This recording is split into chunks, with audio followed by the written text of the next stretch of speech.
Shalom saudaraku yang terkasih di dalam Tuhan kita Yesus Kristus. Kembali lagi bersama dengan saya Oiner Vigosal dalam program KSI Sinar for Me. Saudara, malam hari ini saya mau berbagi apa yang saya renungkan, saudara. Memang masih menjadi pertanyaan bagi kita semua, bahkan ada perbedaan-perbedaan pendapat dari mana berasalnya COVID-19 ini. Apa dari Tuhan, apa dari setan, atau dari mana, saudara.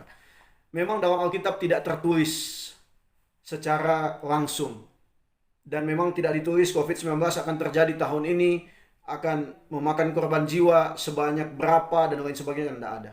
Tetapi kita bisa lihat kondisi atau kasus-kasus di dalam Alkitab, sehingga kita bisa melihat apakah ini dari Tuhan atau dari mana datangnya.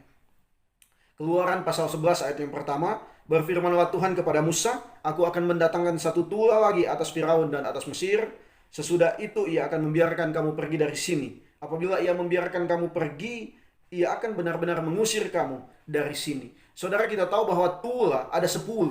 Tuhan berikan dan Tuhan menghukum Mesir dengan 10 tula. Karena kekerasan hati Firaun, dia mau untuk terus-menerus memperbudak bangsa Israel yang adalah bangsa pilihan Tuhan. Padahal Tuhan punya rencana yang indah untuk Israel dapat menjadi berkat bagi bangsa-bangsa. Tetapi karena dia mengeraskan hati, nah inilah Tuhan memberikan tula sampai 10, saudara. Tuhan menghukum Firaun dan bangsa Mesir. Jadi benar tula ini dari Tuhan. Tidak ada yang bisa memungkiri, karena sudah jelas dikatakan, berfirmanlah Tuhan kepada Musa, aku akan mendatangkan. Dan di dalam tula-tula sebelumnya pun dikatakan, aku akan mendatangkan. Berarti Tuhan sendiri yang akan bertindak untuk menulahi, untuk menghukum bangsa Mesir. Nah, ini yang pertama, saudara. Yang kedua, kisah di dalam Alkitab kita tahu bersama. Yang kedua itu Ayub. Ayub pasal 1 ayat 1 dikatakan, ada seorang laki-laki dari tanah Uz bernama Ayub. Orang itu saleh dan jujur, ia takut akan Allah dan menjauhi kejahatan. Saudaraku, luar biasa. Ayub, dia adalah orang yang saleh, jujur, takut akan Tuhan. Tetapi kalau kita lihat di bawah-bawah ini, pasal 1 ini, ternyata iblis datang dan berkomunikasi dengan Allah untuk dia mengatakan bahwa Ayub itu takut akan Tuhan, saleh, karena Tuhan memberkati dia dengan berlimpah, dengan berkat-berkat jasmani, dengan ternak dan lain sebagainya. Itu pemikirannya iblis. Karena itu dia pikir kalau diambil semua kekayaan yang diberikan Tuhan kepada Ayub, pasti Ayub bisa meninggalkan Tuhan, bisa tidak lagi hidup takut Tuhan. Karena itu memang Tuhan mengizinkan iblis untuk mencobai Ayub.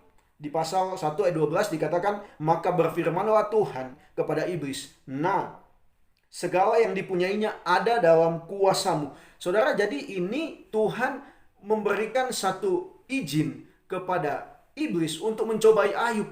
Dikatakan segala yang dipunyainya, yang dia punya, saudara.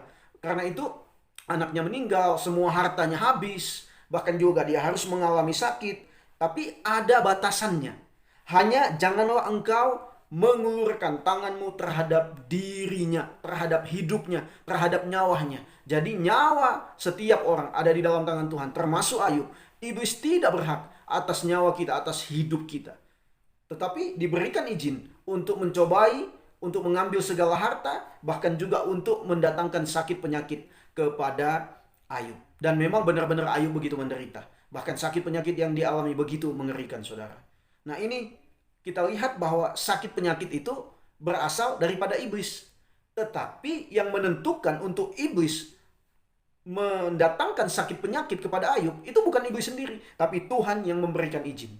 Dia tidak berkuasa apapun terhadap hidup manusia, terhadap hidup Ayub, bahkan juga terhadap hidup saya dan saudara, kalau Tuhan tidak izinkan dia untuk mencobai kita. Nah, ini saudaraku, jadi iblis nggak punya kuasa apapun terhadap dunia ini, karena dia melakukan segala sesuatu dalam izin Tuhan. Ini harus diketahui ya, saudara, dengan jelas, bahwa jangan kita pikir bahwa iblis yang berkuasa atas alam semesta dan segala sesuatu. Tidak. Dia tidak dapat melakukan sesuatu sekecil apapun kalau tidak diizinkan Tuhan. Termasuk apa yang dialami Ayub, dan di dalamnya ada sakit penyakit.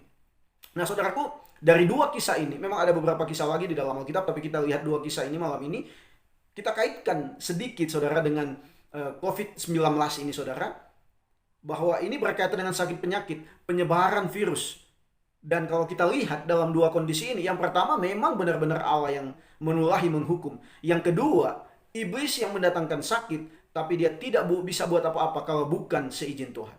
Jadi kalau saya memikirkan bahwa kita bisa simpulkan COVID-19 ini, bahwa ini intinya dalam seizin Tuhan.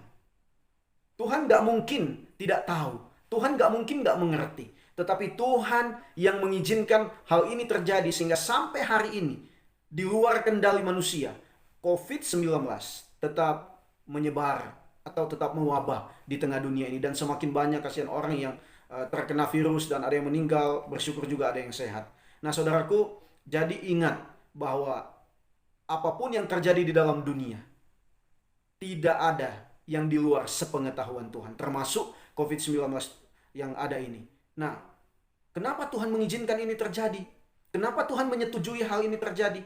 Saya sudah jelaskan di dalam 2 video saya sebelumnya. Yang pertama, ini mau menyadarkan bahwa kita manusia ini terbatas. Apa yang kita mau banggakan? Apa yang kita mau sombongkan? Kekayaan kita. Saudara, sementara hari-hari ini ekonomi dunia sangat merosot. Orang kaya pun kesulitan ekonominya, saudara. Dan manusia belum mampu untuk menangani hal ini. Masih kesulitan, saudara. Jadi memang Tuhan mengizinkan ini terjadi supaya manusia sadar bahwa hidupnya dan kita semua terbatas. Tidak ada yang bisa kita sombongkan. Dan Tuhan mau supaya kita datang kepada Dia. Dan Tuhan mau supaya Dia yang dimuliakan. Ini jelas, saudara. Dan bagi kita orang yang percaya kepada Kristus, kita harus tahu bahwa Tuhan mau memurnikan iman kita. Kiranya sharing malam hari ini, perenungan kita malam hari ini, terus menolong kita mengerti bahwa apa yang terjadi ini dalam izin Tuhan. Tuhan Yesus memberkati kita semua, saudara. Selamat malam.